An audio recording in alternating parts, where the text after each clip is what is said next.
Hi friends, உங்கள் யாவரையும் இயேசு கிறிஸ்துவின் நாமத்தினாலே வாழ்த்துகிறேன். இந்த நாளில் கர்த்தர் உங்களோடு பேசுகிற வார்த்தை எபிரேயர் 6:14. நிச்சயமாக நான் உன்னை ஆசீர்வதிக்கவே ஆசீர்வதித்து உன்னை பெருகவே பெருக பண்ணுவேன் என்று வசனம் இவ்விதமாக சொல்லப்படுகிறது. நீங்கள் நினைக்கிறீங்களா, என் வாழ்க்கையில் ஆசீர்வாதமே இல்லை, என் குடும்பத்தில் சந்தோஷமே இல்லை, ஏன் எனக்கு இந்த கஷ்டம், ஏன் எனக்கு இந்த பாடு, ஏன் எனக்கு இந்த போராட்டம்னு ஒரு நாளும் நீங்கள் நினச்சி வேதனைப்படுறீங்களா, கண்ணீர் வடிக்கிறீங்களா? ஆண்டவர் இன்றைக்கு உங்களை பார்த்து தாங்க சொல்றாரு.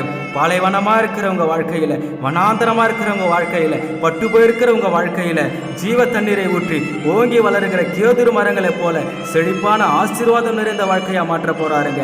ஆண்டவர் கொடுக்கிற ஆசீர்வாதத்தை யாராலுமே தடுக்க முடியாதுங்க.